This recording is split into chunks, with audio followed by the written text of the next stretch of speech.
और 25 जून को हुई गैंगरेप की वारदात को लेकर पीड़िता ने एफआईआर की दरिंदगी बताई है। तो इधर पुलिस ने गैंगरेप की जांच तेज कर दी है। कोलकाता के पुलिस कमिश्नर ने लॉ कॉलेज पहुंचकर क्राइम सीन को देखा। फॉरेंसिक टीम ने भी पूरे कैंपस की जांच की और उस रूम की भी बारीकी से छानबीन की गई है जिस रूम में छात्रा से हैवानियत की बात सामने आई है। गैंगरेप के मामले में तीनों आरोपियों को गिरफ्तार किया जा चुका है।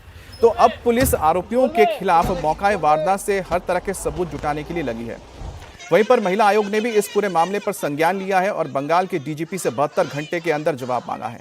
कोलकाता में लॉ स्टूडेंट से गैंगरेप पर सियासत भी तेज हो गई है और सबसे बड़ी बात है कि लॉ कॉलेज में जहां पर वो एडमिशन के लिए पहुंची थी वहीं पर ही इस लॉ की छात्रा के साथ ये दरिंदगी हुई।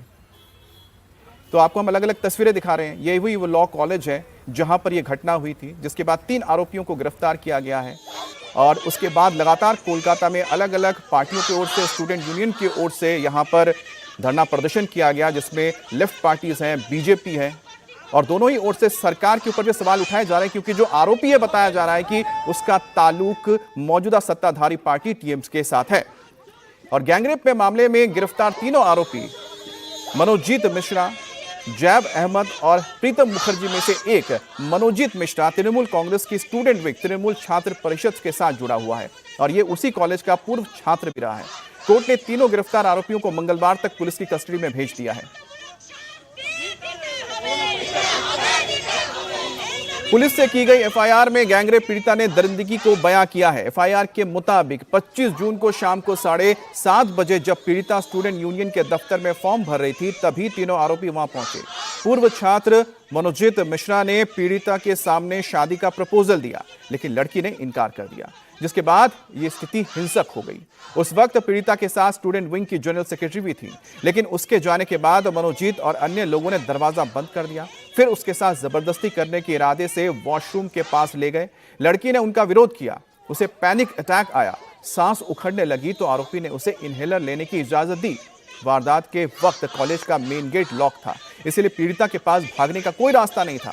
इसके बाद तीनों आरोपी उसे लेकर गार्ड रूम में गए, गार्ड को वहां से भगा दिया और फिर लड़की के साथ तीनों ने बारी बारी से रेप किया।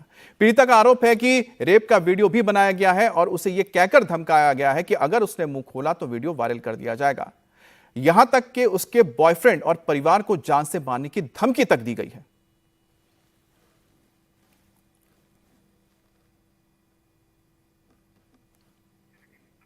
और मुख्य आरोपी कॉलेज का पूर्व छात्र और एक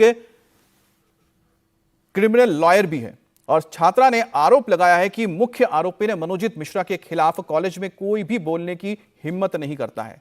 मनोजीत मिश्रा कॉलेज के छात्रों को तृणमूल छात्र परिषद में पद दिलवाने का लालच देता है और टीएमसी के बड़े बड़े नेताओं के साथ उसका कॉन्टैक्ट भी है।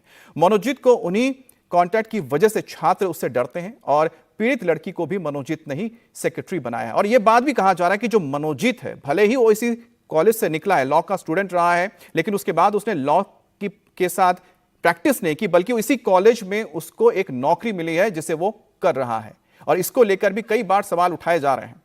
लॉ स्टूडेंट के साथ गैंगरेप की वारदात के बाद केंद्रीय मंत्री सुकांत मजूमदार ने भी आरोपियों के टीएमसी से रिश्ते पर सवाल उठाए हैं।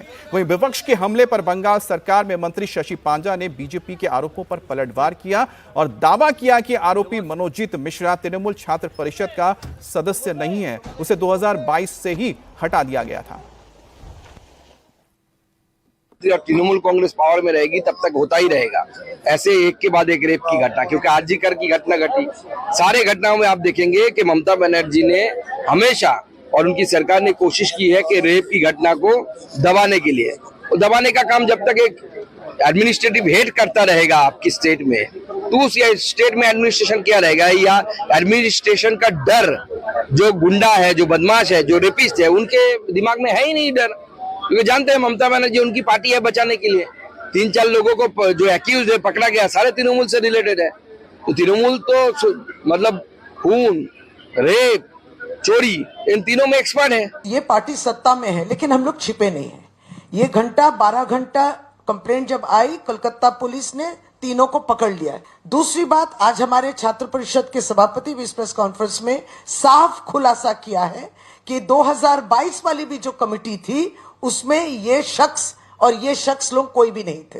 राजनीतिक उद्देश्य है भारतीय जनता पार्टी या कांग्रेस बोली या सीपीएम एसएफआई, ये लोग सब जो है एक राजनीतिक उद्देश्य को लेके चल रहे हैं। उनको कोई हमदर्दी नहीं है पीड़िता के संग। और आप मान लीजिए आप ये कहना चाहते हैं कि तृणमूल कांग्रेस छात्र परिषद अपने बच्चों को या स्टूडेंट्स को बोल रहे हैं कि जाओ बलात्कार करो। ये कहाँ, ये क्या, किस तरह के वाहियात इल्जाम है। आरजी कौर को सामने रखते हुए जहां जहां सुरक्षा में खामियत थी, उन सुरक्षा के खामियत को पूरा करने के लिए इस राज्य सरकार ने, ममता बनर्जी ने कदम उठाया। और इसी बीच कोलकाता लॉ कॉलेज की गैंगरेप की पीड़िता की मेडिकल रिपोर्ट में उसके साथ हुई दरिंदगी के चौंकाने वाले खुलासे में हुए हैं। मेडिकल जांच में छात्रा से गैंगरेप के आरोप की पुष्टि तो हुई है। मेडिकल रिपोर्ट में उसके साथ जबरन शारीरिक संबंध बनाने, उसके शरीर पर दांत से काटने के निशान भी मिले हैं। इतना ही नहीं, रेप पीड़िता के शरीर पर नाखूनों से खरोंचने के सबूत भी हैं। मेडिकल जांच में भी ये बातें सामने आई हैं। मेडिकल रिपोर्ट से आप पीड़िता के साथ हुई दरिंदगी का अंदाजा लगा सकते हैं, लेकिन आप इस बात को समझिए कि जिस तरह से इस पीड़िता ने अपने दर्द को बयां किया है, अब देखना है कि कितने जल्दी इन दरिंदों को अंजाम या फिर उन्हें सजा मिलती है। आरजीकर मामले के बाद एक बार फिर से कॉलेज कैंपस में छात्रा के साथ दरिंदगी को लेकर ममता सरकार पर जमकर विरोधी हमला कर रहे हैं। पीड़ित छात्रा को इंसाफ दिलाने के लिए छात्रों ने सड़क पर प्रोटेस्ट किया।